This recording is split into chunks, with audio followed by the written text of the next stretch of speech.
আচ্ছা, আপনার কি মনে হয় আপনি আপনার জীবনের সব সিদ্ধান্ত নিজেই নেন? আপনি কি মনে করেন আপনি যথেষ্ট বুদ্ধিমান? তাহলে ছোট্ট একটা উদাহরণ দেই। ভাবুন, আপনি একটা ফ্ল্যাক্সি লোডের দোকানে গিয়েছেন রিচার্জ করতে। দোকানদার আপনাকে দুটো প্ল্যান দেখালো। এক, 299 টাকায় 10 জিবি ডাটা, আর 2, 349 টাকায় আনলিমিটেড ডাটা।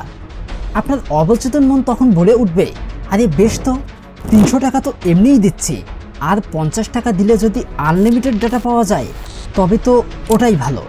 অথচ খেয়াল করেন, হয়তো আপনার আনলিমিটেড ডাটার কোনো প্রয়োজনই নেই, কিন্তু আপনি নিজেই পকেট থেকে 50 টাকা বেশি দিয়ে এলেন। শুধু টেলিকম কোম্পানি নয়, রাস্তার ধারে সিঙ্গারা বিক্রেতাও একই কাজ করে। 1 পিস 5 টাকা, 3 পিস আবার 10 টাকা। আপনি হয়তো একটা খেতে এসে লোভের বশে 3টা নিয়ে নিলেন। আপনি ভাবছেন আপনি জিতেছেন, কিন্তু আসলে বিক্রেতা আপনাকে দিয়ে যা চেয়েছিল তাই করিয়েছে। এটাকেই বলা হয় ডিকয় ইফেক্ট। আর এটা তো কেবল শুরু।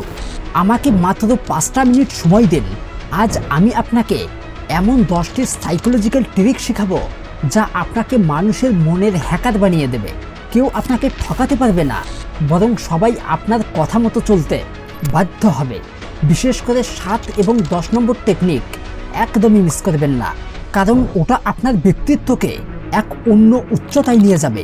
তাহলে চলুন শুরু করি। দেখেন, কাউকে সরাসরি প্রশ্ন করলে অনেক সময় সে এড়িয়ে যায় বা মিথ্যা বলে।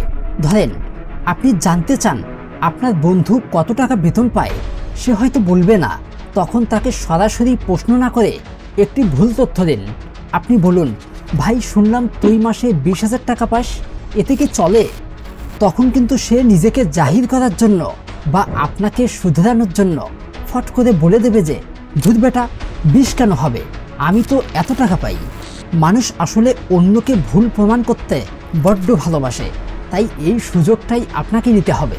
আপনি ভুল তথ্য দিন, দেখবেন সঠিক উত্তর হাতে চলে আসবে। আপনি কি চান আপনার কথায় সবাই রাজি হোক? তাহলে যখনই কোনো গুরুত্বপূর্ণ কথা বলবেন, তখন কথা বলার সময় খুব সামান্যভাবে নিজের মাথা উপর নিচ করুন, অর্থাৎ সম্মতির ভঙ্গি করুন। জানলে অবাক হবেন, আমাদের মস্তিষ্ক আসলে আয়নার মতো কাজ করে। আপনি যখন কথা বলতে বলতে মাথা নাড়েন, সামনে থাকা মানুষটার মনে হয় আপনি যেটা বলছেন তা একদম ঠিক। তার অবচেতন মন তখন আপনার সাথে তাল মেলাতে শুরু করে এবং সে অবলীলায় আপনার কথায় হ্যাঁ বলে দেয়। বড় বড় বক্তারা এই কৌশল ব্যবহার করেই মানুষের মন জয় করে নেয়। পৃথিবীতে মানুষের কাছে সবথেকে মিষ্টি শব্দ কোনটা জানেন? তার নিজের নাম। তাই যখন আপনি কারোর সাথে কথা বলছেন, বারবার তার নাম ব্যবহার করুন। বলুন, কেমন আছেন সুমন ভাই, বা সুমন ভাই, আপনার এই কাজটা দারুণ লেগেছে। শোনেন, যখনই কেউ নিজের নাম শুনতে পায়, তার মস্তিষ্ক সাথে সাথে সজাগ হয়ে যায়। সে আপনার প্রতি বেশি মনোযোগী হয় এবং আপনাকে নিজের অজান্তেই আপন ভাবতে শুরু করে। কারো মনে জায়গা করে নেওয়ার জন্য এর চেয়ে সহজ পথ আর নেই। আচ্ছা, আপনি কি চান কেউ আপনাকে খুবই দ্রুত পছন্দ করুক? তবে তার চালচলন হালকা কপি করতে শুরু করুন। সে যেভাবে বসে আছে আপনিও সেভাবে বসুন। সে যদি ধীরে কথা বলে, তাহলে আপনিও শান্ত হয়ে কথা বলুন। তবে সাবধান, সে যেন বুঝতে না পারে আপনি তাকে নকল করেছেন। সাইকোলজি বলে, মানুষ আসলে তাদেরকেই বেশি পছন্দ করে যারা দেখতে বা স্বভাবে তাদের মতো। এই পদ্ধতি ব্যবহার করলে খুব অল্প সময়ে আপনার সাথে তার একটা মানসিক বন্ধন তৈরি হয়ে যাবে। এই পয়েন্টে কেউ আপনাকে কোনো প্রস্তাব দিলে বা কোনো কিছু জিজ্ঞেস করলে সাথে সাথে উত্তর দেবেন না। হুট করে হ্যাঁ বলে দিলে আপনার কথার দাম কমে যায়। তাই যে কোনো উত্তরে অন্তত 3 সেকেন্ড সময় নিন। একদম শান্তভাবে তার চোখের দিকে তাকিয়ে তারপর কথা বলুন।